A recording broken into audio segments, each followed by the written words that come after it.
Assalamualaikum warahmatullahi wabarakatuh. Perkenalkan, nama saya Wisda Yundiasari dari Prodi Ilmu Hukum. Berkesempatan di sini untuk menyampaikan skripsi saya yang berjudul Pembuatan dan Penyebaran Video yang Bermuatan Asusila secara Elektronik berdasarkan Undang-Undang Nomor 19 Tahun 2016 tentang perubahan atas Undang-Undang Nomor 11 Tahun 2008 tentang Informasi, Transaksi dan Elektronik dan implementasinya terhadap kasus penyebaran video yang bermuatan asusila di Kota Banjarmasin.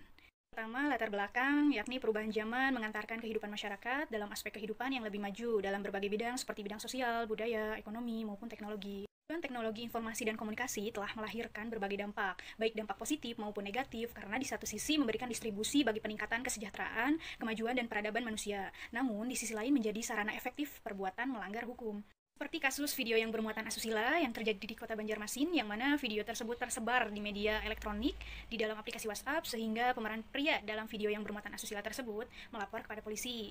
Pada hari Sabtu, 31 Agustus 2019, dia sebagai pemeran merasa sebagai korban, karena video yang dibuat oleh dirinya telah tersebar luas. Kasus beredarnya video mesum ini masih dalam tahap penyelidikan. Kedua pemeran dalam video mesum ini di Banjarmasin ini tidak dapat dijerat secara hukum, karena keduanya adalah sebagai korban. Saat ini hanya menjerat kepada pelaku penyebaran video yang bermuatan asusila tersebut. Penyidik juga sudah meminta keterangan terhadap pemeran pria dalam video tersebut. Dapat dilihat dari kasus tersebut bahwa dalam perbuatan video yang bermuatan asusila ini sebagai korban, sedangkan mereka yang membuat video yang bermuatan itu secara sengaja dan disadari. Identifikasi masalahnya, yakni yang pertama, bagaimana pengaturan penyebaran dan pembuatan video yang bermuatan asusila secara elektronik berdasarkan Undang-Undang Nomor 19 Tahun 2016 tentang perubahan atas Undang-Undang Nomor 11 Tahun 2008 tentang Informasi dan Transaksi Elektronik. Dan yang kedua, bagaimana implementasinya terhadap penyebaran dan pembuatan video yang bermuatan asusila di Kota Banjarmasin. Pembahasan yang pertama yakni penyebaran dan pembuatan asusila secara elektronik berdasarkan Undang-Undang Nomor 19 Tahun 2016 tentang perubahan atas Undang-Undang Nomor 11 Tahun 2008 tentang Informasi Transaksi Elektronik. Di sini ada pasal 27 ayat 1, yaitu setiap orang dengan sengaja dan tanpa hak mendistribusikan dan atau membuat dapat diaksesnya informasi dan transaksi elektronik dan atau dokumen elektronik yang memiliki muatan yang melanggar kesusilaan. Sanksi untuk pasal 27 ayat 1 ini yaitu pasal 45 ayat 1. Selanjutnya, di dalam Undang-Undang Nomor 44 Tahun 2008 tentang pornografi, yaitu pada pasal 4 ayat 1, setiap orang dilarang memproduksi, membuat, memperbanyak, menggandakan, menyebarluaskan, menyiarkan, mengimpor, mengekspor, menawarkan, memperjualbelikan, menyewakan, atau menyediakan pornografi yang secara eksplisit. Di dalam pasal 6 di Undang-Undang Pornografi ini dijelaskan bahwa setiap orang dilarang memperdagangkan, mempertontonkan, memanfaatkan, memiliki, atau menyimpan produk pornografi sebagaimana dimaksud dalam pasal 4 ayat 1 kecuali yang diberi kewenangan oleh peraturan perundang-undangan.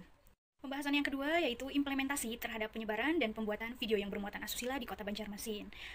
Pembuatan video yang bermuatan asusila ini atas kepentingan pribadi mungkin tidak masalah selama pemeran dalam pembuatan video yang bermuatan asusila tersebut tidak ada niatan untuk menyebarkan. Yang menjadi masalah yakni video yang bermuatan asusila sudah tersebar luas di dalam media elektronik. Pembuatan dan penyebaran video yang bermuatan asusila tentu dilarang dalam peraturan Undang Nomor 44 Tahun 2008 Pasal 6. Kasus penyebaran video yang bermuatan asusila di Kota Banjarmasin ini yang dikaji ini masih dalam tahap proses penyelidikan. Maka implementasinya dalam aturan hukum belum sepenuhnya diterapkan karena selain dalam tahap penyelidikan membutuhkan keterangan-keterangan dan barang bukti yang cukup kuat dalam kronologi kejadian tersebut. Sehingga peraturan yang akan diterapkan sesuai dengan fakta dan barang bukti perkara yang terjadi yang sudah diterapkan dalam pelaku kasus Banjarmasin tersebut, bahwa penyebaran itu sudah ditetapkan sesuai dengan Undang-Undang Nomor 19 Tahun 2016 tentang perubahan atas Undang-Undang Nomor 11 Tahun 2008 tentang Informasi Transaksi Elektronik. Untuk kesimpulan yang pertama yaitu Undang-Undang Nomor 19 Tahun 2016 tentang perubahan atas Undang-Undang Nomor 11 Tahun 2008 tentang Informasi dan Transaksi Elektronik mengatur tentang tindak pidana asusila secara elektronik dalam penyebaran video yang bermuatan asusila. Namun, undang-undang ini tidak secara spesifik mengatur mengenai pembuatan video yang bermuatan asusila sebagaimana halnya diatur dalam Undang-Undang Nomor 44 Tahun 2008 tentang pornografi yang secara khusus mengatur.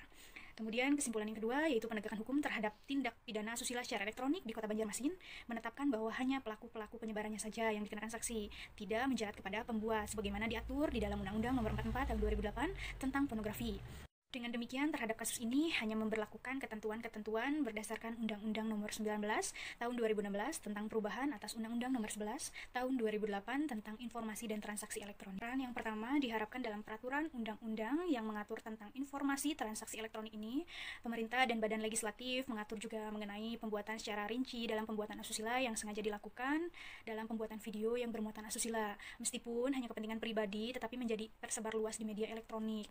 Juga peraturan yang sudah jelas adanya larangan mengenai pembuatan video yang bermuatan asusila dapat memberikan pemahaman terhadap masyarakat agar memahami jika perbuatan yang dilarang tidak membedakan adanya kepentingan pribadi, tetap saja melanggar jika sudah tersebar luas. Nah, saran yang kedua ini diharapkan juga terhadap kasus yang dikaji ini, meskipun dalam tahap proses penyelidikan, pembuatan yang sudah dilakukan terhadap pemeran dalam pemeran video yang bermuatan asusila sudah melanggar hukum, karena perbuatan dalam perbuatan video yang bermuatan asusila secara elektronik ini sudah menjadi perbuatan yang menyimpang, dan perekaman dalam penyimpanan produk pornografi itu dilarang. Kepada penegak hukum yang berwenang jangan hanya menjerat kepada penyebarnya saja, tetapi pemeran seharusnya mendapati hukuman dengan dijerat Undang-Undang Nomor 44 Tahun 2008 tentang pornografi. Kita diharapkan kepada masyarakat luas untuk berhati-hati dalam penggunaan media elektronik agar tidak seenaknya menggunakan media internet dengan bebas, terutama dalam penyalahgunaan media internet secara global. Terima kasih atas perhatiannya, kurang lebihnya mohon maaf. Demikian akhir presentasi saya, semoga bermanfaat untuk kita semua. Wassalamualaikum warahmatullahi wabarakatuh.